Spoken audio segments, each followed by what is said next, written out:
We've been talking to a lot of CEOs about the topic of founder's mentality, and one of the things you constantly ask is this yet another thing I have to add to my agenda, or is there a way I can simplify what I'm doing now to take this concept on? And for those who know me, I have never argued that process can solve anything, but I actually believe that there is a way to repurpose your current budgeting and planning processes to capture a lot of the initial ideas of what we're talking about. And I'd go further to say that right now, you're not even aware of it, but you are running processes that are sucking up massive amounts of energy of your people on planning, budgeting, sucking the life out of them, and 97% of them are a complete waste of time. And if you can reorient those to really worried about how do I capture benefits of scale and scope, how do I restore this notion of founder mentality, you can use the same resources and accomplish something very different. So let me just try to talk about that. What is going wrong with today's strategic planning process? So I'll call this strategic planning 1.0. Well, we really have to be aware of what's actually happening. The first thing is what's happened is this is degenerated into long debates about math.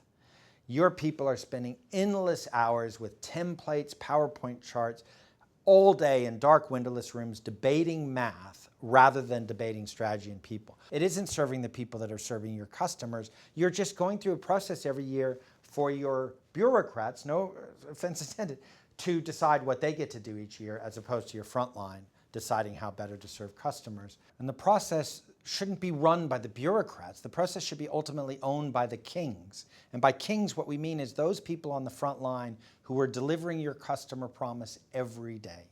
What we would argue with Strategic Planning 2.0 is that you reconnect these processes back to real debates about strategy and real debates about people.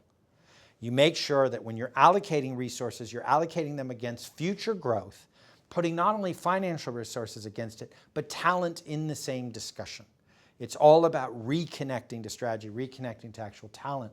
The cadence that you use is the cadence of what that business demands. Some businesses you'll look at every 3 years. That's all they need. Some businesses you'll look at every month. Don't let the Earth's rotation around the sun decide when you actually look at things. Other thing is if strategy is all about frontline action and behaviors, for goodness sake, bring the kings in and at least have them co-create part of it in their language. Let them be part of that because they ultimately own it. Once you disconnect strategy from the front line, you lose this whole sense that the kings need to be responsible for actually working on it. You need to return to this notion of insurgent mindset, that we need to fight complexity by zero basing. This whole notion of we need to simplify the business every year and redeploy those trapped resources on other avenues of growth to serve customers better. We need to be future makers. We need to be thinking about how we respond to turbulence. We need to be monitoring the other insurgents that have entered. Do we partner with them? Are they the enemy? How do we think about adapting the business as opposed to assuming everything is static? You need to build in the notion of fast adaptation. We have a strategic idea, but over the next 6 months, the market's going to tell us if we're right, where we're wrong, and we're going to adjust it, as opposed to pretending like we can manage towards the base case as we go forward. And finally, the whole notion of strategy planning 2.0 is we've got two very different things going on with our business. On one hand, we're trying to optimize engine one. Engine one is what got us here, what made us great, current sources of revenue and profits. But we see turbulence in horizon. Engine two is what is the new engine of growth we need to begin building. It'll take 8 years, but we need to start now.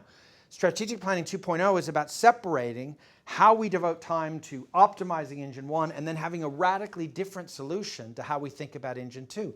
Right now, your planning processes don't make that distinction. So the point for you as a CEO is this isn't adding another process. This is about redeploying 97% of wasted time towards something that might actually redeliver the notion that scale gives you benefit as opposed to giving you complexity, and reconnecting your people to the initial insurgency that made you great that you can repurpose to the future. So use a process as a weapon of good for once.